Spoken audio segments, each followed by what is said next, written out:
বাংলাদেশের টেলিযোগাযোগ খাত এখন এক গুরুত্বপূর্ণ মোড়ে আছে। দেশের সক্রিয় সিম সংযোগ প্রায় ১৯ কোটি, মোবাইল ডেটার উপর নির্ভরতা দ্রুত বাড়ছে, আর প্রযুক্তি ও নেটওয়ার্ক অবকাঠামো প্রতিদিন নতুন চাহিদার মুখোমুখি হচ্ছে। তাই নিরাপদ যোগাযোগ, অবৈধ ডিভাইস নিয়ন্ত্রণ, স্পেকট্রাম ব্যবস্থাপনা এবং ডিজিটাল সেবার সম্প্রসারণ সব ক্ষেত্রে এখন চলছে নীতির পরিবর্তন আর আধুনিকায়ন। এই পরিবর্তনের সময় বিটিআরসির ভূমিকা আগের যে কোনো সময়ের চেয়ে সবচেয়ে বেশি গুরুত্বপূর্ণ।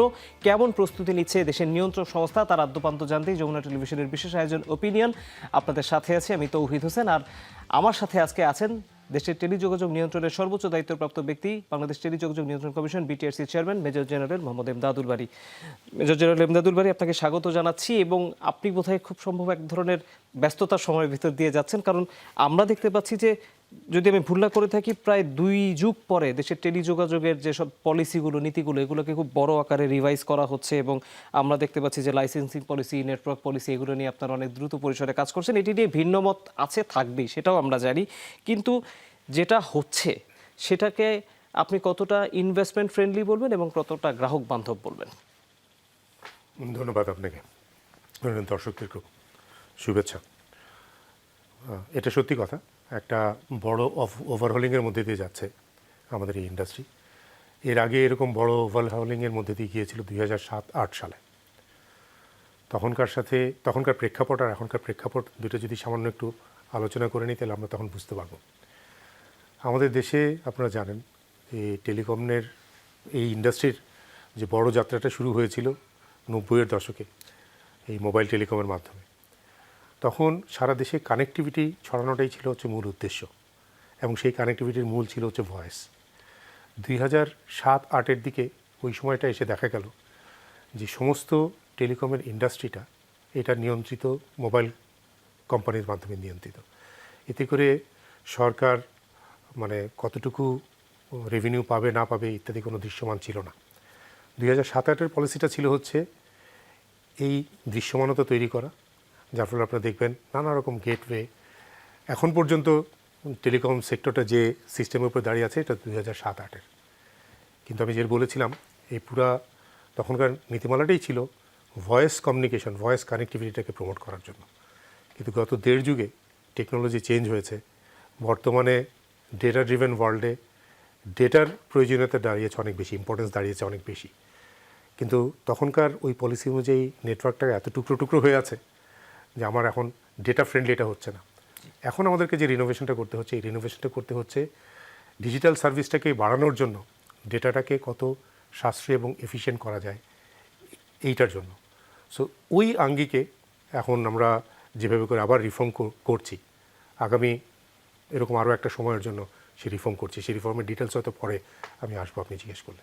একটা বিষয় সেটা হচ্ছে যে, যখন আমরা বিটিআরসির কার্যক্রম বা বিটিআরসির কাজের পরিধি নিয়ে কাজ করি, তখন 2002 সালে স্বাধীন কমিশন হিসেবে বিটিআরসির যাত্রা শুরু। তারপরে তখন 2010 সালে আমরা দেখলাম যে কিছুটা ক্ষমতা খর্ব করা হয়েছিল বা কিছুটা ক্ষমতা কমে গিয়েছিল।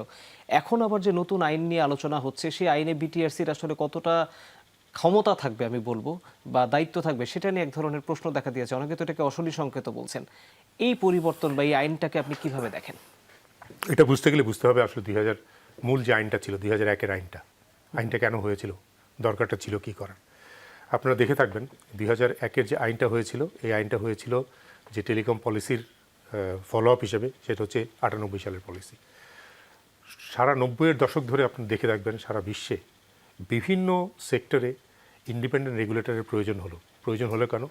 মূলত পাবলিক প্রাইভেট সেক্টরের মধ্যে রিসোর্স বন্টনের একটা সমতা আনা, এবং কম্পিটিশনটাকে কেউ যেন সরকারের মদতপুষ্ট না হয়ে যেন না হয়ে যায়, মনোপলিস্টিক না হয়ে যায়, ইত্যাদির কারণে একটা স্বাধীন কমিশন তৈরি করার দরকার ছিল। 2001-এর আইন শুরুই হয় হচ্ছে একটি স্বাধীন কমিশন গঠনের উদ্দেশ্যে করা হলো। সেই অনুযায়ী সিস্টেমটা ছিল এরকম: সংসদ আইন প্রণয়ন করবে, সরকার নীতিমালা দিবে, এই দুটোর উপর বেস করে একটি স্বাধীন কমিশন টেলিকম সেক্টরটাকে রেগুলেট করবে। 2009 পর্যন্ত এরকমই ছিল। 2010-এ এসে যে অ্যামেন্ডমেন্টটা হলো, 2010-এ এসে বলল যে যা যা করার ক্ষমতা আছে সব কিছুই থাকলো, শুধু সরকারের পূর্ব অনুমতি নিতে হবে। সব কিছুর জন্য অনুমতি নিতে হবে। যখনই পূর্ব অনুমতি নিতে হলো, নির্বাহী বিভাগের পূর্ব অনুমতি যখন নেওয়ার কথা বললো, তখন সত্যিকারের স্বাধীনতাটা আর থাকলো না। এর ফলশ্রুতিতে কি হয়েছে, এই জিনিসটা যদি আমি সামান্য একটু সময়ের জন্য বলি তাহলে বোঝা যাবে। বিটিআরসি যখন প্রথম স্টাবলিশড হয় 2002 সালে 2001-2 অর্থ বছরে সরকার রেভিনিউ পেয়েছিল এই সেক্টর থেকে 3 কোটি টাকার একটু কম। যে বছর স্টাবলিশ হলো ঠিক তার পরের বছর 120 কোটি টাকা সরকার রেভিনিউ আর্ন করলো। আপনি খেয়াল করে দেখেন। এরপর হলো কোথায় 2007-8 বললাম একটা মেজর ওভারহলিং হলো। মেজর ওভারহলিংয়ের ইফেক্টটা আমরা দেখলাম হচ্ছে 2008-9 অর্থ বছরে সরকার এই সেক্টর থেকে 3100 কোটি টাকার বেশি রেভিনিউ আয় করেছে। খেয়াল করে দেখেন। এই আইএলডি টেস্ট, যে আইএলডি টেস্ট পলিসি, যেটা এই পলিসির ইম্প্যাক্টটা এরপর আরও 3-4 বছর ছিল। আমরা দেখি 2014 পর্যন্ত 3000 থেকে বেড়ে প্রায় 5000 কোটি টাকার 4000, 4500, 5000 কোটি টাকার হয়ে। বাট দেয়ার আফটার আর কোনো গ্রোথ নাই। গ্রোথ নাই কেন? 2008-9 যখন এই বড় জাম্পটা হয় তখন মাত্র 12 ক্যাটাগরির 562টা লাইসেন্স ছিল। এর পরবর্তী 16-17 বছরে এই লাইসেন্সের ক্যাটাগরির সংখ্যা দাঁড়িয়েছে 24টি, লাইসেন্সের সংখ্যা দাঁড়িয়েছে 3500-এর বেশি। কিন্তু রেভিনিউ সেই হিসাবে বাড়েনি।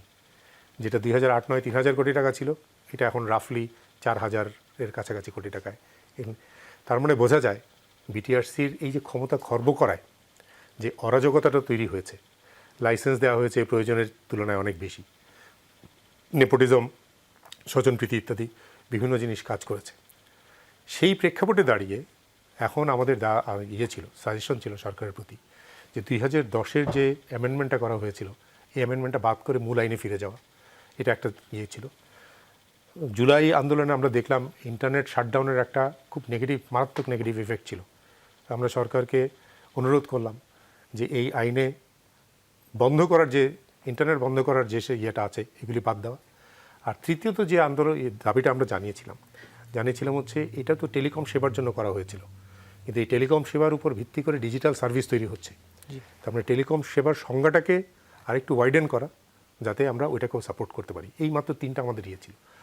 কিন্তু এখন যেভাবে করে আমি দেখতে পাচ্ছি যেভাবে করে ড্রাফট তৈরি হচ্ছে, এতে করে 2010-এ যে সংশোধনীটা হয়েছিল তার চেয়েও আরও ভয়ানকভাবে স্বাধীন নিয়ন্ত্রণ কমিশন নির্বাহী বিভাগের ভিতরে ঢুকে যাচ্ছে। যখন আমরা বলছি এরকম ড্রাফট কেন করা হলো, ওনারা বলছেন জবাবদিহিতা বাড়াতে হবে, যেটা আমরাও বলি। আমরা তো ইনরাইটিংও জানিয়েছি যে জবাবদিহিতা বাড়াতে হবে। কিন্তু আমাদেরকে একটা জিনিস বুঝতে হবে, জবাবদিহিতা আর নিয়ন্ত্রণ দুটো আলাদা জিনিস। একটা জবাবদিহিতা মূল আইনের যে স্পিরিটটা ছিল, সংসদের আইন, সরকারের নীতিমালা, এই দুইটাই হচ্ছে বিটিআরসির জন্য বাইন্ডিং। এটার উপর নির্ধারণ করে বিটিআরসি সিদ্ধান্ত নেবে কী করার। সো জবাবদিহিতা হচ্ছে আপনি যখন বিটিআরসিকে প্রত্যেকবার জিজ্ঞেস করবেন যে এই আইন এবং এই নীতিমালা ব্যত্যয় হলো কি না, এটা হচ্ছে জবাবদিহিতা। কিন্তু ওর ডিসিশন মেকিং প্রসেসে যখন ঢুকবেন, এটা হচ্ছে নিয়ন্ত্রণ। আপনি বলেছেন এই নির্দেশনা মেনে দিতে হবে, লাইসেন্স দিতে হবে। আপনি এসে ধরবেন বিটিআরসিকে ঠিক ওই নিয়ম মানা হলো কিনা, কিন্তু কাকে লাইসেন্স দিতে হবে আর কাকে দিতে হবে না, এখানে যখন সরকারের নির্বাহী বিভাগ হস্তক্ষেপ করে তখন এটা হয়ে যায় নিয়ন্ত্রণ। এটা তখন কনফ্লিক্ট অফ ইন্টারেস্ট হয়। কনফ্লিক্ট অফ ইন্টারেস্ট হয় কারণ সরকার নিজেও অনেকগুলি পাবলিক কোম্পানির মালিক। সো এখন যে আঙ্গিকে হচ্ছে জবাবদিহিতার নিয়ন্ত্রণকে একাকার করে, আমার মনে হয় এটা একটা হঠকারী সিদ্ধান্ত হচ্ছে। কারণ এতে করে 2010-এর পরেও যেটুকু স্বাধীনতা ছিল এটুকু আর থাকবে না বিটিআরসির। খুবই মানে তাহলে তো অভিজ্ঞতা কতটা ভালো হবে সেটা আমরা জানি না, সেটা সময় বলে দেবে। কিন্তু একটা বিষয় নিয়ে ইদানিং খুব আলোচনা হচ্ছে, আমি দুটো বিষয় নিয়ে আলোচনা হচ্ছে। প্রথমটা নিয়ে আসি, সেটা হচ্ছে যে সিমের সংখ্যা আসলে একজন ব্যবহারকারীর কাছে কটি থাকবে সেটি নিয়ে এক ধরনের ডিবেট হচ্ছে। নীতি নির্ধারকরা বলছেন একটা অংশ 2টি, আপনারা চাচ্ছেন 5টি, এবং এই 5টিতেই ব্যবহারকারীর সংখ্যা সীমিত থাকবে কিনা সেটি নিয়ে প্রশ্ন আছে। কারণ 19 কোটি যেই সিমের সংখ্যা আমি বলছিলাম তার ভিতরে অ্যাক্টিভ আছে 12 কোটি, যদি আমি ভুল না করে থাকি। এই ধরনের সিদ্ধান্তকে আপনারা সময় উপযোগী মনে করেন কিনা, যে গ্রাহকের সিমের সংখ্যা এত কমে বেঁধে দেয়া? তাহলে শুরুতে বুঝতে হবে আসলে সিমের সংখ্যা নিয়ে কথাই বলছি কেন। কেন সিমের সংখ্যা একটা ব্যাপার। এই সিমের সংখ্যা প্রথম লিমিট করা হয়, আপনারা মনে থাকবে আপনাদের, 2016 সালে যখন বায়োমেট্রিক ভেরিফিকেশন করা হলো, তখন একটা সিমের সংখ্যা তখন বলে দেওয়া হয়েছিল 20। কেন 20? একদিকের এক্সট্রিম কথা বলতে গেলে একজন মানুষের তো একটা সিম হলেই যথেষ্ট। আবার অন্য আঙ্গিকে যদি বলি, আইওটি সিম, বিভিন্ন কলকারখানায় বা বিভিন্ন মেশিন টেশিন গাড়ি টাড়িতে লাগে, অনেক রকম সিম লাগে। তাহলে সিমের সংখ্যা নির্দিষ্ট করার দরকার হলো কেন? সিমের সংখ্যা লিমিট করার প্রথমত দরকার হলো হচ্ছে আমাদের দেশে বেনামি সিম নিয়ে প্রচুর পরিমাণে অন্যায় কাজ হয়। মোবাইল ফাইন্যান্সিয়াল সার্ভিসের স্ক্যাম থেকে শুরু করে বিভিন্ন আপনারা অ্যাওয়্যার আছেন। এই জন্য দরকার হলো কমানো। তাহলে কমাতে কমাতে আমরা একটা না কেন? কারণ হচ্ছে আমাদের দেশে তখন ছিল যেটা, এক এক অপারেটর এক এক রকমের অফার দিয়ে থাকে, বিশেষ করে ইয়াং জেনারেশন বা লো বাজেটের যারা, ওনারা চান হচ্ছে বেস্ট অফারগুলো নিতে। সো তখন ধারণা করা হলো যে ঠিক আছে, অ্যাটলিস্ট প্রত্যেকটা অপারেটরের একটা করে সিম যেন অ্যালাউ করা হয়। সেই জন্য তখন 5টা অপারেটর, 4টা অপারেটর, 4 5 20, 5টা করে সিম তখন অ্যালাউ করা হয়েছিল। এছাড়া সিমের সংখ্যা বেশি লাগে কেন? বেশি লাগে হচ্ছে সিম রেজিস্ট্রি করতে গেলে এনআইডি লাগে। 17 বছরের নিচে কারো এনআইডি নাই। তাহলে যারা বাচ্চারা আছে তারা বড়দের নামে এনআইডি করে। তারপর আমাদের কিছুটা সোশ্যালিও আছে। অনেক ফ্যামিলি, অনেক জায়গায়, সোসাইটির অনেক অংশে মেয়েদের চেয়ে ছেলেরা বেশি কমফোর্টেবল ফিল করেন তাদের নামে। সো তাদের বাড়ির যারা মেয়েরা আছেন তাদেরটা। তারপর যাদের একটু বয়স্ক সদস্য আছেন পরিবারের, সিমের কোনো কিছু করতে গেলেই বাজার পর্যন্ত যেতে হয়, একটা সিমের দোকান পর্যন্ত। এগুলি অ্যাভয়েড করার জন্য একাধিক সিম লাগে। সব মিলে 20টা সিম ছিল এবং পর্যায়ক্রমে এটা কমানোর কথা ছিল। আমার যতদূর মনে পড়ে 2018-র দিকে এটাকে নামিয়ে 15টাতে নিয়ে আসা হয়েছিল। এখনও আমরা আরেক ধাপ নামিয়ে 10-এ আনার একটা প্রক্রিয়া এখনও চালু আছে। ডিসেম্বরের মধ্যে শেষ হবে এটা। এর মধ্যে আমরা 10টাতে নিয়ে আসবো সিম। এর পরবর্তী এখন প্রতিবার যখন সিমটা আমরা কমাই, সাধারণ মানুষের একটা ভোগান্তি হয়। এই সিম ডিঅ্যাক্টিভেশনের একটা ইয়ের মধ্যে দিয়ে যেতে হয়। আমরা সরকারের কাছে এখন অনুমোদন চেয়েছি 1 জানুয়ারি থেকে এই সিমের সংখ্যাটাকে আমরা 5-এ নামিয়ে নিয়ে আসতে চাই। কিন্তু ভোগান্তিতে অ্যাভয়েড করার জন্য ডিঅ্যাক্টিভেশনটা আমরা বাধ্যতামূলক করছি না। এই সিমের ডিঅ্যাক্টিভেশনটা হবে পর্যায়ক্রমে। তার মানে 1 জানুয়ারি থেকে আমাদের প্রস্তাবনা অনুযায়ী 1 জানুয়ারি থেকে নতুন করে কেউ 5টার বেশি সিম তার নামে রেজিস্ট্রি করতে পারবেন না। যাদের 10টা সিম রেজিস্ট্রি করা আছে তাদের থাকবে যতদিন পর্যন্ত বাধ্যতামূলক ডিরেজিস্ট্রেশন না করা হয়। কিন্তু এর মাঝখানে কারো যদি দরকার হয় সিম রিপ্লেসমেন্টের বা কোনো কারণে যদি রেজিস্ট্রেশনের দরকার হয়, তখন তিনি গিয়ে তারটা 5-এর নিচে নামিয়ে নিয়ে আসবেন। এইভাবে করে একটা লম্বা সময় ধরে যদি আমরা ন্যাচারাল প্রসেসের মধ্যে করি, তাহলে এটা মানুষের ভোগান্তি ছাড়াই 5-এর মধ্যে নামিয়ে নিয়ে আসতে পারবে। আমি একটু সাপ্লিমেন্ট করবো এখানে। দুটো জিনিস নিয়ে এখানে এই মুহূর্তে খুব আলোচনা হচ্ছে। একটা, সেটা হচ্ছে যে আইওটি যে ডিভাইসগুলো এখন বিভিন্ন জায়গায় ইউজ হচ্ছে, সেখানেও এখন সিম লাগে। গাড়ির ট্র্যাকার থেকে শুরু করে বাসার যে বিভিন্ন ডিভাইসগুলো, সেগুলোতে তখন তো সিম রেজিস্ট্রেশনের দরকার হবে। তাহলে 5টা যথোপযুক্ত কিনা সেটার একটা কারণ হয়তো আপনাদের মাথায় আছে। এক, দ্বিতীয়ত হচ্ছে এবার আপনাদের সবশেষ যে ডিজিটাল গণশুনানি হলো অনলাইনে, সেই গণশুনানিতে একটা কথা এসেছিল যে যেই সিমগুলো বড় সময় ইনঅ্যাক্টিভ থাকে কিন্তু একজন ব্যবহারকারী দীর্ঘদিন ধরে অপেক্ষা করছেন, এবং একটা আলোচনা হলোই যে হয়তো তিনি কোনো কারণে বিদেশে গিয়েছিলেন বা কোনো কারণে ব্যবহার করতে পারেনি, সেই সিমটা যখন ডিঅ্যাক্টিভেট করে ফেলা হয় তার নামের থেকে, তখন তাকে আর জানানো হয় না। এই বিষয়গুলো নিশ্চয়ই আপনারা ভাবছেন। আপনার পরের প্রশ্নটা আমি আগে উত্তর দিই। প্রথম কথা হচ্ছে, আদৌ একটা সিম আমাকে ডিঅ্যাক্টিভেট করে আবার রিসাইকেল কেন করতে হবে? এর সহজ উত্তর হচ্ছে, আমার যে 11 ডিজিটের যে নাম্বার, আমাদের এই 11 ডিজিটের নাম্বার কতগুলি সিম টোটাল দিতে পারবেন? এটা একটা ফিনাইট নাম্বার। জি, এটা অসীম নাম্বার না, সসীম সংখ্যক নাম্বার। এবং আমরা যে পরিমাণ গ্রাহকে চলে গেছি, আমাদের এই নাম্বারিং সিরিজ ফ্রি করতেই একটা ইয়ে চলে যায়। সো আপনি 300 টাকা দিয়ে একটা সিম কিনবেন, আজীবনের জন্য যদি নাম্বারটাকে ব্লক করে রাখেন, সিমটা ইউজ না করেন, তাহলে একটা ক্রিটিক্যাল রিসোর্সের অপচয় হচ্ছে। এইটা হচ্ছে প্রধান কারণ কেন আমাদেরকে সিমটা রিসাইকেল করতে হয়। আগে এক সময় টোটাল ছিল হচ্ছে 18 মাস, বর্তমানে আছে হচ্ছে 11 মাস। এই 11 মাস যদি কারোর সিমটা অব্যবহৃত থাকে, তখন একটা প্রসেস শুরু হয় ডিঅ্যাক্টিভেশনের। এই ডিঅ্যাক্টিভেশনের প্রসেসটাও একটা লম্বা প্রসেস। কিন্তু তার আগে বলি, 11 মাস ব্যবহার না করেও যদি আপনি এটাকে রাখতে চান, আপনি আগেই এর প্রসেস করা আছে, আগেই একটা সামান্য ফি জমা দিয়ে আপনি বলতে পারেন এটা আপনি এত বছরের জন্য রিজার্ভ করে রাখতে চান একটা ফি দিয়ে। সেটা যদি না করেন, 11 মাস পরে এই ডিঅ্যাক্টিভেশন প্রসেসটা শুরু হয়।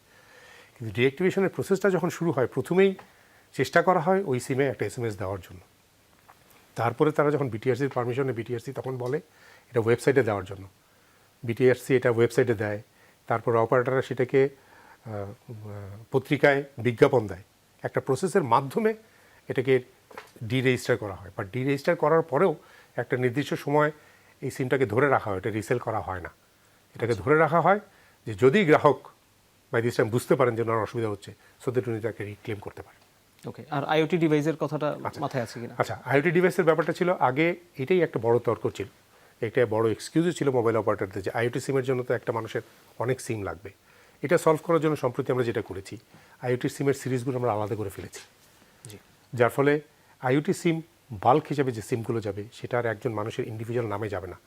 এটা আমরা এখন কর্পোরেট সিমগুলো যেভাবে দিই এটা সেইভাবে করে যাবে। সো ওইটার একটা আলাদা বিজনেস মডেল তৈরি হচ্ছে।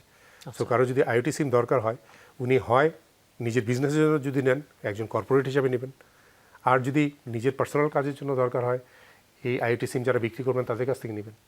তারও ছাড়াও যদি কারোর একটা দুটো সিম দরকার হয়, সেটা তার ওই 5টার ভিতর থেকে একটা সিমকে উনি আইওটি হিসেবে ব্যবহার করতে পারবেন। ওকে, আমরা একটি বিরতি নিতে চাই এই পর্যায়ে, তারপর বিরতি থেকে ফিরে এসে আমরা এনইআইআর নিয়ে আপনার কাছ থেকে খুব বিস্তারিত জানবো, অর্থাৎ 16 ডিসেম্বরের পরে যে বাংলাদেশের মোবাইল সেটের হ্যান্ডসেটের উপর যে কিছুটা রেস্ট্রিকশন আসতে যাচ্ছে সেটা নিয়ে আমরা একটু বিস্তারিত আলোচনা করবো বিটিআরসি চেয়ারম্যানের সাথে। দর্শক, খুব দ্রুত ফিরবো, আমাদের সাথেই থাকুন।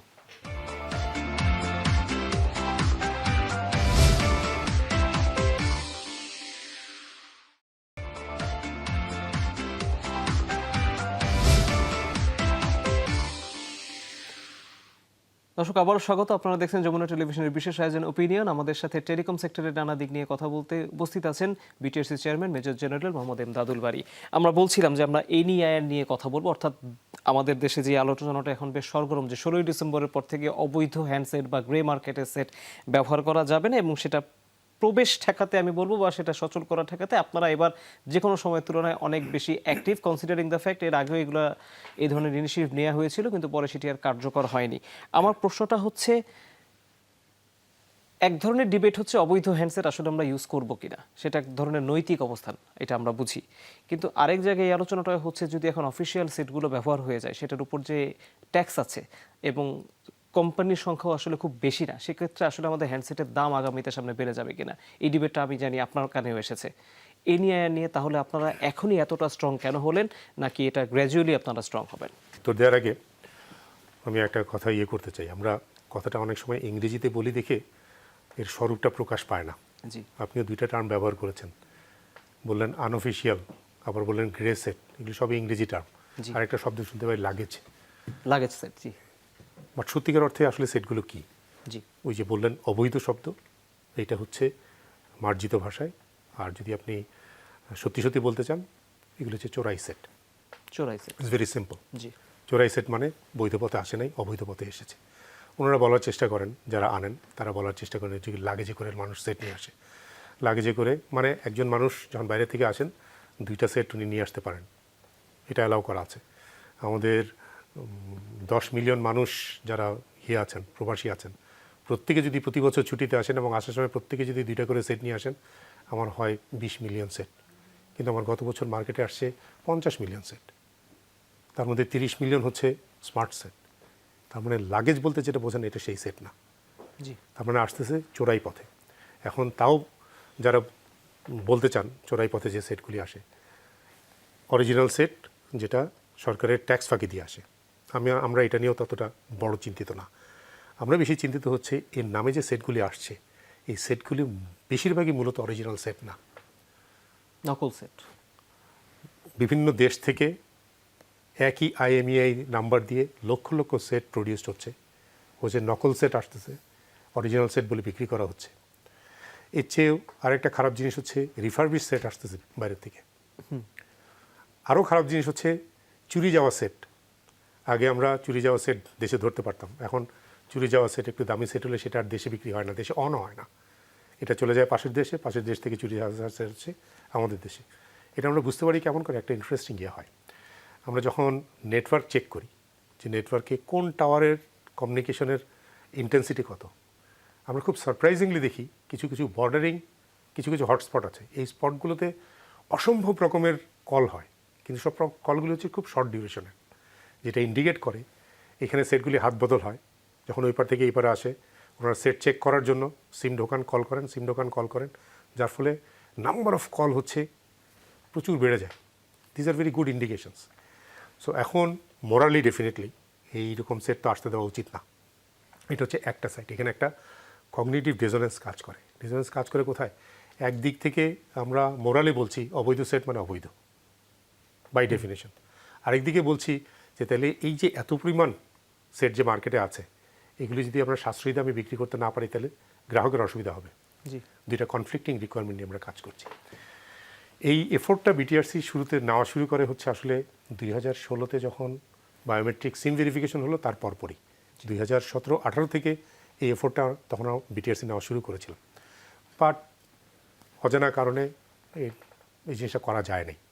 আমরা যখন এখন আসলাম, এখন এসে এই জায়গাটা যখন একটা ডিসিপ্লিন আনার চেষ্টা করছি, এই রেভিনিউ, সরকারের যে রেভিনিউ লস হচ্ছে এর চেয়েও বড় জিনিস হচ্ছে সিকিউরিটি। আপনি দেখছেন যে সিম ব্যবহার করে মানে বিভিন্ন রকমের অবৈধ কার্যকলাপের পরিমাণ প্রচুর বেড়েছে। যখনই একটা সিম আইডেন্টিফাই করা হয়, সিমটা আস্তে করে ফেলে দেন। 100 টাকার একটা সিম ফেলে দিলে কোনো সমস্যা নেই। আমরা যখন এনইআইআর মাধ্যমে প্রত্যেকটা হ্যান্ডসেটকে যখন তার আইএমএ নাম্বার দিয়ে কানেক্ট সচল করতে পারবো বা অচল করতে পারবো, তখন এই প্রতিটা সিমের সাথে একটা করে সেট বাইন্ডিং হবে, বাইন্ডিং হয়ে নেটে আসবে। তখন আমরা নেটে অপারেশনালি সেগুলোকে আইডেন্টিফাই করতে পারবো অথবা বন্ধ করে দিতে পারবো। কিন্তু এখানে বড় যে ডিবেটটা আছে, বড় ডিবেটটা হচ্ছে যে তাইলে যারা সেট বিক্রি করেন ওনারাও বা আন্দোলন কেন করছেন? ওনারা যে কথাটা বলে থাকেন, যারা ইম্পোর্ট করে নিয়ে আসে তাদের ট্যাক্সেশন ইজ ভেরি হাই, প্রায় 57% ট্যাক্সেশন। এই ব্যাপারে আমরা সরকারের কাছেও চিঠি দিয়েছি, সরকারকে বলেছি আমরাও মনে করি এই জায়গায় সিম ট্যাক্সটা মানে এই সেটের ট্যাক্সটা হাই। এটাকে আমরা ভিন্নভাবে দেখতে চাই হচ্ছে এই জন্য, আমরা যে ডিজিটাল সার্ভিস দেওয়ার কথা বলছি, আমরা যে টেলিকমিউনিকেশন নেটওয়ার্কের আওতায় সবাইকে আনার কথা বলছি, ওর ইউজেবল জিনিসটা কি, ওর ডেলিভারেবলটা কি? ডেলিভারেবলটা হচ্ছে ডিজিটাল সার্ভিসেস। একটা মানুষের কাছে যদি একটা স্মার্টফোন না থাকে, এই ডিজিটাল সার্ভিসও সে অ্যাভেল করতে পারছে না, তাহলে এই টেকনোলজির বেনিফিটটা থেকে সে বঞ্চিত হচ্ছে। এই জন্য আমরা আগেও সাজেস্ট করেছি গভর্নমেন্টকে যে মোবাইল হ্যান্ডসেট, বিশেষ করে স্মার্টফোন পেনিট্রেশনটাকে বাড়ানোর জন্য স্মার্টফোনের দাম যত কমানো যায় তত রেভিনিউ অপটিমাইজেশন হবে। সম্প্রতি এখানেও আমরা বলেছি যে 16 ডিসেম্বরের পর থেকে নতুন করে কোনো সেট যেটা অবৈধ, মানে যেটা আমাদের রেকর্ডে নাই, এরকম কোনো সেট অন হতে পারবে না। অন হতে না পারার ইমপ্লিকেশন কি? ইমপ্লিকেশন হচ্ছে 16 ডিসেম্বর আগ পর্যন্ত যত সেট আছে এই সেটগুলোকে আমরা অ্যাকসেপ্ট করে নিব। মার্কেটে যে সেটগুলো আনসোল্ড আছে এই মুহূর্তে, সেই সেটগুলোকে আমরা সুযোগ দিচ্ছি ওনারা রেজিস্ট্রেশন করে আসতে পারেন। ওনারা রেজিস্ট্রেশন করতে গেলে কী করতে হবে? টাকার আমদানির বৈধতা দেখাতে হবে এবং সরকার নির্ধারিত ট্যাক্স দিতে হবে। এই জায়গাটায় আমরা সরকারকে 3টা সিদ্ধান্তের একটা সিদ্ধান্ত করার জন্য সুপারিশ করেছি। একটা হচ্ছে এই 57% পুরো ট্যাক্স দিয়ে যেভাবে হওয়ার কথা এভাবে হতে পারে। আমরা যে সাজেশনটা দিয়েছি সেটা হচ্ছে একটা যৌক্তিক পর্যায়ে ট্যাক্সটাকে নামিয়ে নিয়ে আসা। এছাড়াও যদি সরকার মনে করে যে না, এই মুহূর্তে মার্কেটে যে সেটগুলি আছে একটা সময় নির্ধারণ করে দিয়ে সরকার বলে দিতে পারে এটা জিরো ট্যাক্সে চলে আসুক, আমরা সেটাকে, সো আমাদের যে প্ল্যাটফর্মটা, এই প্ল্যাটফর্মটা হচ্ছে ইটস এ টেকনিক্যাল প্ল্যাটফর্ম, এর মাধ্যমে আমরা ওই বৈধতাগুলো দিতে পারবো। আরেকটা প্রশ্ন যে কারণে এখন কিছুটা আমি বলবো যে বিতর্কও তৈরি হয়ে গিয়েছে যে ব্যবসায়ীরা যারা এই অবৈধ সেটের ব্যবসাটা করেন তারা বলছেন যে তারা তো দীর্ঘদিন ধরে এই ব্যবসাগুলো করে আসছেন, হঠাৎ করে তাদের উপর আসলে এটা এক ধরনের বিশাল চাপ হয়ে গিয়েছে, তাদের অনেক সেট অবিকৃত থেকে যাবে তারা বলছেন। সেটার একটা সমাধান আপনি বলছেন যে সেটা তারা রেজিস্ট্রেশন করে নিতে পারবেন, কিন্তু সেটার জন্য তারা একটু সময় পাবেন কিনা এক। দ্বিতীয়ত হচ্ছে যারা বিদেশ থেকে একটি বা দুটি সেট তার স্বজনদের জন্য বা প্রিয়জনের জন্য নিয়ে আসেন, তারা আগামীতে তাহলে এই সেটটা নিয়ে এসে কি করবেন, তারা এটাকে কিভাবে বৈধ করবেন, সেই প্রশ্নের উত্তরও কিন্তু সবাই জানতে চায়। প্রথম প্রশ্নের উত্তর হচ্ছে ইনারা যে সেট নিয়ে আসছেন এবং ওনারা যে বলছেন এতদিন ধরে নিয়ে এসে ওনারা একটা ইনভেস্ট করেছেন, সত্যি কথাই বলছেন ওনারা। এই জন্য আমি বললাম জিনিসটা একটু কগনিটিভ ডিসোনেন্সের মতো, যে ইনাদেরও কথার একটা আছে। 2017-18-তে আমরা যখন চেয়েছিলাম, 2021-এ আমরা যখন চালু করেছিলাম, তখন যদি এটা অ্যালাউ করা হতো তাহলে মার্কেটটা এরকম আনকন্ট্রোলড হয়ে যেত না। এখন একটা বিশাল একটা মার্কেট তৈরি হয়েছে, পুরো মার্কেটে অবৈধ। সেই জন্যই আমরা যেটা বললাম, আমি আমরা সরকারের কাছে সিদ্ধান্ত চেয়েছি যে ট্যাক্সের ব্যাপারটা যদি সরকার সহনীয় করে দেয় তাহলে এদেরকে বৈধ করে নেওয়ার আমি কোনো বাধা দেখি না। আমরাও চাই, আমরাও মনে করি মার্কেটে যে সেটগুলি এখন আছে সেই সেটগুলোকে আমরা বৈধ করে নিই। ওনারা কীভাবে নিয়ে আসছেন, কোত্থেকে নিয়ে আসছেন সেই ডকুমেন্ট দেন এবং সরকার একটা সহনীয় পর্যায়ে নামিয়ে নিয়ে আসুক ট্যাক্স, তাহলেই হয়। এখানে শুধু এটা দেখলে হবে না, আমাদের আসলে দুইটা জিনিস আছে। একটা হচ্ছে আমাদের দেশেও মোবাইল 2017 পর থেকে 2018 থেকে আমাদের দেশে মোবাইল ম্যানুফ্যাকচার হচ্ছে। জি, মানে অ্যাপেল ছাড়া বাকি যে ব্র্যান্ডগুলো আছে তাদের মেজর ব্র্যান্ডগুলো সব বাংলাদেশে আছে। সো ইনারাও তৈরি করেন, ইনাদেরও ওই যে raw material import tax is very high, এটার জন্য আমরা লিখেছি। সো আমরা আসলে সরকারকে বলছি যারা ইম্পোর্ট করে নিয়ে আসেন এবং যারা ম্যানুফ্যাকচার করেন দুজনের ক্ষেত্রেই ট্যাক্সটা কমানোর জন্য এবং দুইটার মধ্যে একটা সামঞ্জস্য রাখার জন্য। স্বাভাবিকভাবেই আমরা চাবো হচ্ছে দেশীয় যারা উদ্যোক্তা আছেন তাদেরকে সাপোর্ট করার জন্য। সো ডেফিনেটলি ইনাদের ক্ষেত্রে ট্যাক্সটা একটু কমবে, যারা ইম্পোর্ট করবে তাদের হয়তো এত কমবে না, একটু কম কমবে, কিন্তু দুইটাই কমিয়ে সহনীয় পর্যায়ে আনা উচিত। আর যারা সাথে করে নিয়ে আসেন দুটো করে, এটার জন্য কোনো প্রবলেম নাই। কারণ হচ্ছে ওনাদেরকে দেশে যখন আসবেন, যেদিন ওনারা সেটটা অন করবেন সেদিন থেকে তাদেরকে একটা নির্দিষ্ট সময় দিয়ে দেওয়া হচ্ছে। এই সময়টার ভিতরে ওনারা অনলাইনে রেজিস্ট্রি করে নিতে পারবেন। এটা কোনো মানে টেকনিক্যাল কোনো প্রবলেমই না। মানে ওই সুযোগটা তাহলে তারা কাজে লাগাতে পারবেন। হ্যাঁ। ওকে ওকে, তাহলে আরেকটু অন্য প্রসঙ্গে চলে যেতে চাই, সেটা হচ্ছে যে একটা গোল্ডেন ব্যান্ড বলা হয় 700 মেগাহার্টজ, যেটাকে বলা হয় ব্রডব্যান্ড কাভারেজের জন্য বেশ গুরুত্বপূর্ণ। সেটা নিয়ে আদালতে মামলাও ঝুলে আছে, কিন্তু এই ব্যান্ডটা নিয়ে আসলে আগামীতে কি হবে আপনাদের? এটার আমি জানি না, এটা নিলাম নিয়ে আপনাদের পরিকল্পনা কি, বা এই ব্যান্ডটা নিয়ে আপনাদের সামনের পরিকল্পনা আসলে কি? স্পেকট্রামের কোনো কালার থাকে না, কিন্তু আপনি এটা গোল্ডেন ব্যান্ড বললেন, কেন বললেন? এটার অনেক কারণ আছে। আমাদের দেশে এটা প্রাইমারি কারণ 5Gও না। আমাদের দেশে এটা প্রাইমারি কারণ হচ্ছে, আপনারা যদি খেয়াল করেন, আমাদের দেশে নেটওয়ার্কটা তৈরি হয়েছিল 2Gর উপর বেস করে। সারা দেশে নেটওয়ার্ক ছড়ানো হয়েছে 2Gর উপর বেস করে। পরবর্তী সময়ে যখন 3G 4G আসলো, ওদের ব্যান্ডউইথ দরকার হলো বেশি, ওরা হায়ার ফ্রিকোয়েন্সি ব্যবহার করা শুরু করলো। 2Gর ফিজিক্যালি রেঞ্জ ছিল অনেক বেশি, যার ফলে যে অ্যান্টেনাগুলো স্থাপন করা হয়েছে অনেক দূরে দূরে অ্যান্টেনাগুলো স্থাপন করা হয়েছে। যখন 4Gতে আসলাম, ওই টাওয়ারগুলি ব্যবহার করেই 4G দেওয়া হয়েছে, কিন্তু এটা তো রেঞ্জ কম। এতে করে হলো কি, দুইটা অ্যান্টেনার মাঝখানে গ্যাপ তৈরি হলো, যে গ্যাপগুলো এখনও কভার করা যায় নাই আমাদের। সো এই গ্যাপগুলো কভার করার জন্য আমার লোয়ার ফ্রিকোয়েন্সি দরকার। 700 মেগাহার্টজ হচ্ছে এটা লো ফ্রিকোয়েন্সি। এই 700 মেগাহার্টজ আমরা গত বছর থেকে চেষ্টা করেছি অকশনে যাওয়ার জন্য। এটা নিয়ে একটা কোম্পানির সাথে কিছু কেস আছে, এখন পর্যন্ত আমরা সেটা সুরাও করতে পারিনি, কিছুটা এগিয়েছি। আমরা এখন সিদ্ধান্ত নিয়েছি যে ওনাদের যেটুকু প্রবলেম, ওনাদের সাথে যেটা কেস চলছে সেটুকু বাদ দিয়ে বাকিটা আমরা অকশনে চলে যাব। আমরা সরকারের কাছে অনুমতি চেয়েছিলাম, সরকার সব কিছু বিবেচনা করে এই সপ্তাহে আমাদেরকে অনুমতি দিয়েছে। আমরা ইতিমধ্যে মোবাইল অপারেটরদের সাথে মিটিংও করেছি এবং খুব শিগগিরই আমরা অকশনে যাব। আমি আশা করি ডিসেম্বরের শেষে বা জানুয়ারির প্রথম দ্বিতীয় সপ্তাহের মধ্যে আমরা 700 মেগাহার্টজের অকশনে যেতে পারবো ইনশাল্লাহ। আপনাদের গণশুনানির যেই হলো কিছুদিন আগে, সেই গণশুনানিতে একটা আলোচনা এসেছিল, সেটা হচ্ছে ফাইবার ব্যাংক প্রতিষ্ঠার একটা দাবি এসেছে, এবং অডিয়েন্স যারা গ্রাহকরা ছিলেন অনেকেই বলেন যে it can be used as a national grid as well. আপনারা কেন ফাইবার ব্যাংক গঠন করতে চাচ্ছেন? Very good question. আমি ফিরে যেতে চাই হচ্ছে গত বড় যে ওভারহলিংটা করা হলো 2007-8, আমি যেটার কথা বলছিলাম, ILDTS পলিসির কথা আমরা বলে থাকি, এটার একটা প্রধান উদ্দেশ্য ছিল হচ্ছে এই ফাইবারটাকে ডেমোক্রেটাইজ করা। মানে হচ্ছে আগে এই ফাইবারের জিনিসটা পুরোটা ছিল হচ্ছে মোবাইল অপারেটরদের হাতে। ওনারা একে অন্যের সাথে এই রিসোর্সটা তো শেয়ার করতেনই না, আইএসপি যারা আছে, যারা ফিক্সড টেলিকম দেন, তাদের সাথেও শেয়ার করতেন না। সো দ্যাট এটা একটা থার্ড পার্টির মাধ্যমে হয়। এই জন্য আমরা নতুন এক ধরনের লাইসেন্স নিয়ে আসলাম, যেটাকে আমরা NT10 বলি। আলাদা লাইসেন্স নিয়ে আসলাম যারা শুধু এই ফাইবার নিয়ে কাজ করবে। তাতে করে এই ফাইবারটা ডেমোক্রেটাইজড হলো, যারা ফিক্সড টেলিকম, মোবাইল টেলিকম, যার যার দরকার তাদের কাছ থেকে নেবেন। এটা ছিল একটা বড় উদ্দেশ্য। কিন্তু গত 15-16 বছরে দেখলাম আমাদের, এখন আমরা যে হিসাব করে দেখি আমাদের এই 5G চালু করার, ভালোভাবে চালু করার জন্য প্রায় 5 লাখ কিলোমিটার ফাইবার লাগবে আমাদের দেশে। আমরা গত 15-16 বছরে 1,90,95,000 পর্যন্ত আসতে পেরেছি, 2 লাখের কম। কিন্তু এই 2 লাখের কম, এর মধ্যে 50% হচ্ছে সরকারি টাকায় করা।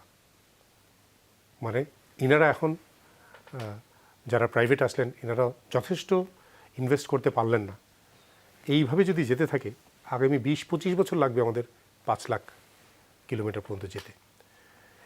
আমরা নতুন যে রিফর্ম পলিসি করছি, রিফর্ম পলিসির একটা মূল উদ্দেশ্য হচ্ছে এই ফাইবারটাকে যেন আমরা খুব দ্রুতগতিতে আরও বৃদ্ধি করতে পারি সেটা। কিন্তু সেটা ইভেনচুয়ালি একটা প্রসেসের মধ্যে দিয়ে হবে। কিন্তু এই মুহূর্তে যে রিসোর্সগুলো আছে, যার যার টুকরা টুকরা টুকরা টুকরা রিসোর্সগুলো আছে, এই রিসোর্সটা যেন অপটিমাইজ করতে পারি, এটাকে যদি আমরা ওই গ্রিড, ওই মডেলে যদি চলে যেতে পারি, তাহলে এই রিসোর্সটা অপটিমাইজেশন হবে। এই জন্য এটা গণশুনানিতে আসছে বটে, কিন্তু এটা নিয়ে আমরা অলরেডি কাজ করছি।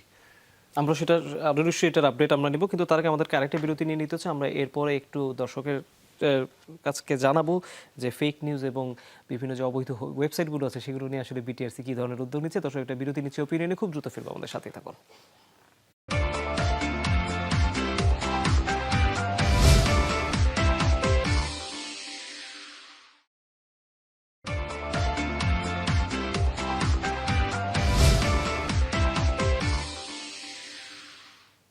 আরেকবার স্বাগত, আপনারা দেখছেন ওপিনিয়ন। আমাদের সাথে স্টুডিওতে আছেন বাংলাদেশ টেলিযোগাযোগ নিয়ন্ত্রণ commission BTRC chairman major general Mohammad Emdadul Bari. আমরা বলছিলাম যে একটি বিষয় আপনার কাছ থেকে জানতে চাবো, সেটি নিয়ে খুব আলোচনা হয়, fake news, AI generated video, online জুয়া, এখন তো দেখি ক্রিপ্টোকারেন্সি দিয়েও নাকি অর্থ পাচার করা যায়। আমি নিজে এটা নিয়ে কাজ করেছি দীর্ঘ সময়, এবং পর্ন সাইট। আমি নিজে যখন আপনার সাথে শো করার আগে পড়াশোনা করছিলাম, আমি কিছুটা বিভ্রান্ত হয়েছি যে কার কাজ আসলে কোনটা আমি বুঝতে পারি না, কোনটা আইন শৃঙ্খলা বাহিনীর কাজ, কোনটা আসলে বিটিআরসির দায়িত্ব আমি বুঝতে পারিনি। আপনারা কি ওয়েল ডিফাইন্ড? কেন এগুলা বন্ধে আরও বেশি তৎপর হচ্ছেন না আপনারা? Thank you. যে প্রবলেমগুলোর কথা আপনি বললেন, এই প্রবলেমগুলো যদিও আপনি পার্টিকুলারলি টেকনোলজিক্যাল প্ল্যাটফর্ম রেফার করে বলেছেন, এটা শুধু টেকনোলজি রিলেটেড প্রবলেম না, this is socio economic, political, technical problem. তার মানে এটা whole of the society related একটা প্রবলেম। এর মধ্যে আমি যদি আমার বিটিআরসি রোলে আসি, ডেফিনেটলি এটা টেকনিক্যাল রোলের মধ্যে, বাট এই টেকনোলজি রিলেটেড রোলের মধ্যেও বিটিআরসির পার্ট হচ্ছে ইজ এজ এ রেগুলেটর। বাকি আরও যারা স্টেক হোল্ডার আছেন তাদের সাথে সবার সাথে মিলেই আমরা কাজ করছি। বিটিআরসি যেভাবে কাজ হয়ে থাকে, সে ল এনফোর্সমেন্ট এজেন্সি যারা আছেন, ইন্টেলিজেন্স, ল এনফোর্সমেন্ট এজেন্সিজ, এবং আমাদের একটা আইসিটি ডিভিশনের আন্ডারে একটা সাইবার সিকিউরিটি এজেন্সি আছে, ওনারা মিলে সার্ভেল করেন, সার্ভেল করে আইডেন্টিফাই করেন কোন কোন নিউজগুলো ফেক, কোন কোন নিউজগুলো ম্যালিশিয়াস, ইত্যাদি ইত্যাদি আইডেন্টিফাই করেন। আইডেন্টিফাই করে বিটিআরসিকে যখন জানান, এরপরে বিটিআরসির কাজটা শুরু হয়। জানানোর পরে তখন বিটিআরসি দেখে যে এটাকে কোন নেটওয়ার্কের, কোন টেকনোলজির কাকে বলতে হবে এটাকে থামানোর জন্য বা এই সম্পর্কিত তথ্য দেওয়ার জন্য। এর মধ্যে একটা বড় জিনিস, যেমন ফেসবুক, ইউটিউব, এরা যারা আছেন, এরা তো আমাদের লাইসেন্সই না। সো তখন তাদের সাথে একটা কোঅর্ডিনেট করতে হয়, তাদের কাছে রিকোয়েস্ট করতে হয়। তারা তখন জানতে চান যে এর অপরাধটা কী, মানে কী প্রবলেম এই নিউজটার সাথে। তখন আমরা যখন বলি ফেক নিউজ, তখন তারা বলেন যে how do you prove fake news. So ইত্যাকার অনুযায়ী আমাদের অনুরোধ এবং তাদের যে নিয়মকানুন, এটা মিলিয়ে এই জিনিসটাকে হ্যান্ডেল করা হয়। এক কথায় যদি বলি, law enforcement agencies, cyber security agencies এবং আমরা এটা মিলে একসাথে জয়েন্টলি কাজ করি। বিটিআরসির এখানে কাজটা হচ্ছে রেগুলেটরি কাজ। ওকে, আরেকটা বিষয় এখন খুব আলোচনা হচ্ছে, সেটা হচ্ছে যে ওয়ার্ল্ডে আমরা দেখতে পাচ্ছি এই ধরনের ইনভেস্টমেন্ট প্রচুর বাড়ছে। The idea of AI based company, cloud company, cyber security company, এটার ইনভেস্টমেন্ট ওয়ার্ল্ড ওয়াইড খুব বেড়েছে, কারণ ওভারঅল ওয়ার্ল্ডেই এই জিনিসগুলোর পরিধি বেড়েছে। বাংলাদেশে আমরা শুনি ইনভেস্টমেন্ট বাড়াতে চাই, কিন্তু আমরা আরেকটা আলোচনাও শুনি, সেটা হচ্ছে যে এই ধরনের কোম্পানিগুলোকে সাপোর্ট দেওয়ার জন্য আমাদের পলিসির বাইরে ইনফ্রাস্ট্রাকচার বা আমাদের ওভারঅল প্রিপারেশন আসলে কতটা এনাফ, সেটা নিয়ে অনেক আলোচনা আছে। আমরা কি এই ধরনের, মানে কি বলবো, ইনভেস্টমেন্টগুলোকে এনকারেজ করছি বা এগুলোর জন্য আমরা রেডি? আপনার হয়তো মনে থাকবে আমি বলেছিলাম, আইন পরিবর্তনের কথা যখন আমরা বলছিলাম, আমরা 3টা সুপারিশ দিয়েছিলাম। তার মধ্যে একটা সুপারিশ ছিল এটা, যে আমাদের যে টেলিকম আইনটা করা হয়েছে, এটা করাই হয়েছিল টেলিকমের জন্য, এবং টেলিকমের মূল উপজীব্য ছিল হচ্ছে আসলে ভয়েস সার্ভিস। জি, আমাদের আগের যে ওভারহোলিং করা হয়েছিল, সেই ওভারহোলিংয়ের নেটওয়ার্কটাকে টুকরা টুকরা করা হয়েছিল, সো দ্যাট এই ভয়েস সার্ভিস, এবং তখন মাত্র ইন্টারনেট নতুন আসছে, যে ইন্টারনেট সার্ভিস ব্যবহার করে অবৈধভাবে যেন ভয়েসের রেভিনিউটা চুরি না হয়, সেটাকে ঠেকানোর জন্য। জি, তার মানে ইন এ সেন্স ওই পলিসিতে ইন্টারনেটটাকে একটা এনিমি হিসেবেই দেখা হচ্ছিল, কিন্তু জি, because voice was the primary thing. কিন্তু ওই যে বলেছি, টেকনোলজিতে চেঞ্জ হয়ে এখন ডেটা হ্যাজ বিকাম, আপনারা যখন ভয়েসে কথা বলি, হোয়াটসঅ্যাপে কথা বলি, দিস ইজ বেসিক্যালি ডেটা। আগের সেই ভয়েস আর নাই। এটাকে ডেটা ফ্রেন্ডলি করার জন্য আমাদের এখন যে পলিসি রিফর্মটা, এর পুরা মানে এর at the heart of this reform হচ্ছে এই নেটওয়ার্কটাকে ডেটা ফ্রেন্ডলি করার জন্য। হাউএভার, টেলিকমের দায়িত্বটা হচ্ছে নেটওয়ার্কটাকে এত সাশ্রয়ী এবং রিলায়েবল তৈরি করে দেওয়া, যেন এর উপর বেস করে ডিজিটাল সার্ভিসগুলো তৈরি হতে পারে। এআই দিয়ে যে সার্ভিস তৈরি হবে, এটা বিটিআরসি রেগুলেট করবে না, কিন্তু ওর যে সাপোর্ট দরকার হবে, নেটওয়ার্ক সাপোর্ট এবং টেলিকম দরকার হবে, এটা হচ্ছে এই টেলিকম ইন্ডাস্ট্রি দিবে। এই টেলিকম ইন্ডাস্ট্রি যদি এটা তৈরি করতে পারে তাইলে জিনিসটা মানে এই ডিজিটাল সার্ভিস ফ্লারিশ করবে। কিন্তু এখানে একটা ইন্টারেস্টিং জিনিস দেখার আছে, এই টেলিকম বেস সার্ভিস তৈরি করার পেছনে সবচেয়ে বড় দায়িত্বটা এবং ক্রেডিটটা ছিল হচ্ছে মোবাইল অপারেটরদের, কিন্তু ওনারাই ভলিউম ড্রাইভ করেছেন। কিন্তু খেয়াল করে দেখেন এনারা যে কানেকশন দিয়েছেন, কানেকশন দেওয়ার পরে ভয়েস সার্ভিস দিয়েছেন, ইন্টারনেট দিয়েছেন, তারপর সেই ইন্টারনেট কনজামশন বাড়ানোর জন্য এন্টারটেইনমেন্ট সার্ভিস দিয়েছেন। কিন্তু একটা মানুষের সত্যিকারের যে সার্ভিস দরকার, যে সার্ভিসগুলো একটা মানুষের জীবন জীবিকাকে বাড়াবে, একটা কৃষককে যে সার্ভিস দেওয়া দরকার, একজন ফিশারম্যানকে যে সার্ভিস দেওয়া দরকার, এই সার্ভিসগুলো ডেভেলপ করে নাই। এই সার্ভিসগুলো ডেভেলপ করবে কারা? এই ডেভেলপ করবে হচ্ছে ডিজিটাল সার্ভিস যারা করবেন তারা। কিন্তু তাদের যে প্রবলেমটা দাঁড়ালো, আমাদের ইন্ডাস্ট্রিতে ল্যাটারালস তৈরি হয় না। ল্যাটারালস বলতে আমি বোঝাচ্ছি, আমাদের যেটা তৈরি হয়েছে এডুকেশন মিনিস্ট্রি বা এডুকেশন সেক্টরে এডুকেশন রিলেটেড কিছু সার্ভিস তৈরি হয়েছে, হেলথে কিছু হেলথ রিলেটেড হয়েছে, কিন্তু ক্রস ইন্ডাস্ট্রি কোনো প্ল্যাটফর্ম তৈরি হয় না, যার ফলে সার্ভিসগুলো ইন্টিগ্রেটেড হচ্ছে না। ক্রস ইন্ডাস্ট্রি ইয়ের জন্য আমার দরকার কি? প্রথম দরকার হচ্ছে আইডেন্টিফিকেশন সার্ভিস। আমাদের দেশে এখনও একটা রিলায়েবল আইডেন্টিফিকেশন সার্ভিস আমি তৈরি করতে পারিনি ডিজিটাল ওয়ার্ল্ডে, যার ফলে পেপ্যালের মতো সংস্থা ওনারা আসছেন না। কেন ওনারা আসতে চাচ্ছেন না? কারণ হচ্ছে একটা মানুষের যে বিলিং অ্যাড্রেস হবে, এই অ্যাড্রেসটা আমি অনলাইন তাকে ভেরিফাই করে দিতে পারছি না। ওকে, সো এটা একটা lateral. For example financial service আমরা অনেক দূর এগিয়ে এসেছি, but still we have to go a long way, যেন যে কোনো মানুষের কাছে একটা ক্রেডিট, অনলাইন ক্রেডিট যেন অ্যাক্সেসিবল হয়ে যায়, ইনফর্মাল চ্যানেলেও যেন অনলাইন ক্রেডিট অ্যাক্সেসিবল হয়ে যায়। This another lateral. আরেকটা ল্যাটারাল দরকার হবে কি? আপনার ল্যাটারাল দরকার হবে যে বিভিন্ন ধরনের ডেমোগ্রাফি ডেটা দরকার হবে। সো এই যে তিনটা বড় বড় হরাইজেন্টাল বললাম, এই হরাইজেন্টালগুলো দিস ইজ ওয়্যার গভর্নমেন্টের ফেসিলিটেশনটা দরকার। গভর্নমেন্ট যদি এই জায়গাগুলোতে ফেসিলিটেট করে, তাহলে আমাদের young generation is very tech savvy and very innovative. ওনারা কিন্তু অনেক সহজে এটাকে ইনোভেশন করে নিয়ে আসতে পারবেন। এই মুহূর্তে আমাদের ডিজিটাল সার্ভিস যে জায়গাটায় দাঁড়িয়ে আছে, এর বিশাল ক্রেডিট হচ্ছে আমাদের তরুণ প্রজন্মের। শুধু ওনাদের ইনোভেটিভ মাইন্ডসেট নিয়ে এই কাজটা করেছেন। যে লেভেল পদের সাপোর্ট তাদের পাওয়ার কথা ছিল, সেই লেভেল সাপোর্ট তারা এখনো পাননি। একটা বিষয় সেটা হচ্ছে যে অপারেটরদের পার্সপেক্টিভ থেকেও যদি বলি, আপনি বলছিলেন যে আগেরকার অবস্থা থেকে এখনকার অবস্থার সবচেয়ে বড় পরিবর্তন হচ্ছে ডেটার ব্যবহার বেড়ে গিয়েছে, এবং সেই ডেটার ব্যবহার বাড়াতে গিয়ে আমরা দেখতে পাচ্ছি যে অপারেটরদের এপিআরইউ অনেকদিন ধরে একটা নির্দিষ্ট জায়গায় স্থির হয়ে আছে। বাট আমরা অপারেটরদেরকে যেইভাবে এখন এই ডেটাকে বেস করে যেই ধরনের ইনভেস্টমেন্ট করার জন্য আমরা ভাবি, তারা আসলে সেটা করছে কিনা বা সেটা আপনারা ইনিশিয়েট করার জন্য এনকারেজ করছেন কিনা, কনসিডারিং দ্য ফ্যাক্ট অনেকে মনে করেন যে এটা তাদের জন্য ফাইন্যান্সিয়াল স্ট্রেস তৈরি করছে বা আমাদের নেটওয়ার্ক কোয়ালিটিটার কারণে ঝুঁকির মধ্যে পড়ছে। আসলেই কি তাই? আপনি যদি, আমি একটু অন্যভাবে বলি জিনিসটাকে, আমি আমার আগের প্রশ্নের সূত্র ধরে বলতে চাই। টেলিকম অপারেটর যেটা করলেন, এটা ইনফ্রাস্ট্রাকচার বেস একটা বিজনেস। ওনারা ইনফ্রাস্ট্রাকচার তৈরি করলেন হচ্ছে ইনফ্রাস্ট্রাকচারে দিলেন কি? কানেক্টিভিটি। সবাইকে কানেক্ট করলেন। কানেক্ট করার পরে আগে ভয়েস দিতেন, পরে ডেটা দিলেন, ওই একই ইনফ্রাস্ট্রাকচার।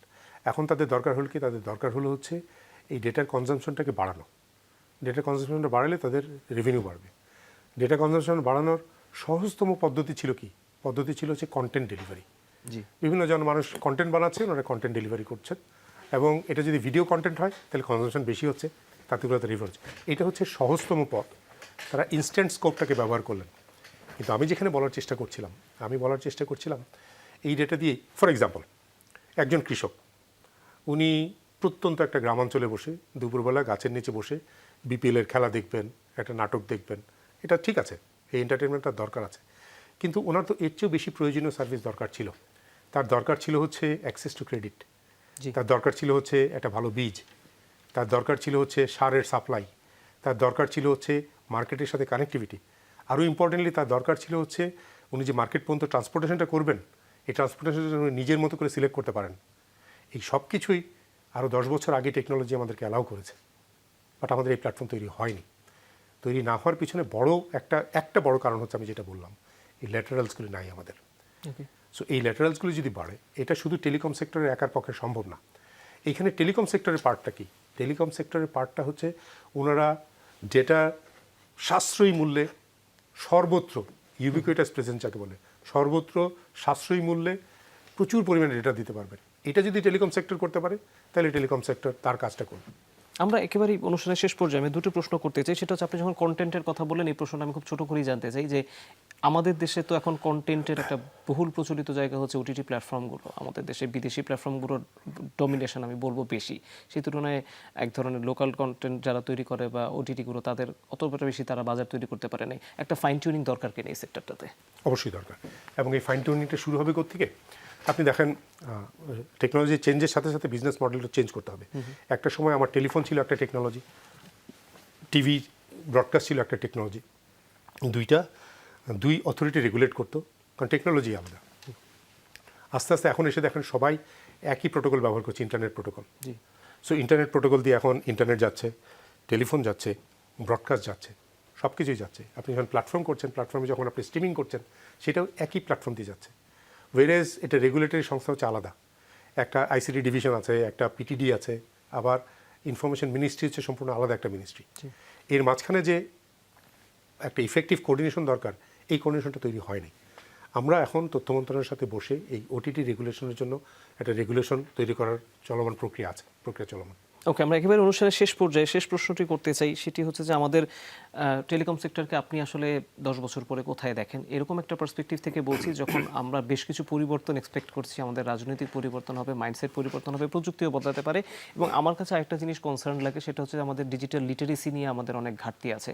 এটা বাড়ানোরও বোধহয় এক ধরনের প্রয়োজনীয়তা তৈরি হয়েছে, নাহলে এই অপব্যবহারগুলো সামনে চলে আসে বা মানুষ বুঝতে পারে না, মানুষ অনেক বেশি বিভ্রান্ত হয়। বিটিআরসি কী ভাবছে? আপনি যদি বলেন আমাদের রোল অফ টেলিকমের রোল কি? টেলিকমের রোল হচ্ছে সব মানুষকে এমনভাবে কানেক্টেড করা এবং কানেকশনের মাধ্যমে যেন মানুষের কাছে মিনিংফুল সার্ভিস পৌঁছাতে পারে। মিনিংফুল সার্ভিস মানে সেই সার্ভিসগুলো যেগুলো তার জীবন জীবিকাকে সহায়তা করতে পারে। আপনি যদি বলেন 10 বছর পরে আমি কোথায় দেখতে চাই, আমি দেখতে চাই হচ্ছে দেশের সর্বত্র সবগুলো মানুষ একটা সেফ অ্যাফোর্ডেবল কানেক্টিভিটির মধ্যে আছে, যেই কানেক্টিভিটির বেস করে অ্যাটলিস্ট এই 2 লেভেলের সার্ভিস। এক রকমের সার্ভিস হচ্ছে একটা সিঙ্গেল প্রবলেম সলভ করা, যেমন টাকা পাঠানো, এটা একটা প্রবলেম সলভ করা। আর এর পরের লেভেলের সার্ভিস যেটা হবে, মাল্টিপল সার্ভিস ইন্টিগ্রেটেড হয়ে একজন মানুষের তার যে জীবন জীবিকা, তার পুরো নিডটাকে যেন ফুলফিল করতে পারে, এরকম সার্ভিস যেন তৈরি হতে পারে। দিস ইজ হোয়াট আমরা তেমনটা প্রত্যাশা করি যে আমাদের টেলিকম সেক্টরে যত ধরনের পরিবর্তন আসবে, সেটা আমাদের জীবনযাপন আরও সহজ করবে এবং আরও কস্ট এফেক্টিভ করবে। মেজর জেনারেল মোহাম্মদ ইমদাদুল বারী, আপনি আমাদের কাছে স্টুডিওতে এসে সময় দিয়েছেন, সেজন্য আপনাকে আবারও ধন্যবাদ।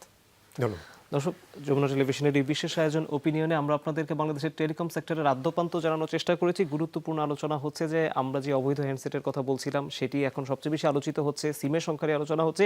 এই ডিসিশনগুলোর আসলে পেছনে কী ধরনের ভাবনা কাজ করছে নিয়ন্ত্রণ কমিশনের, সেটি আমরা আপনাদের সামনে তুলে ধরার চেষ্টা করছি। আশা করি আপনাদের সবার উত্তর পেয়ে গিয়েছেন। এতক্ষণ ধরে যারা এই আয়োজন দেখেছেন তাদের সবাইকে অনেক ধন্যবাদ। সবাই অনেক ভালো থাকবেন।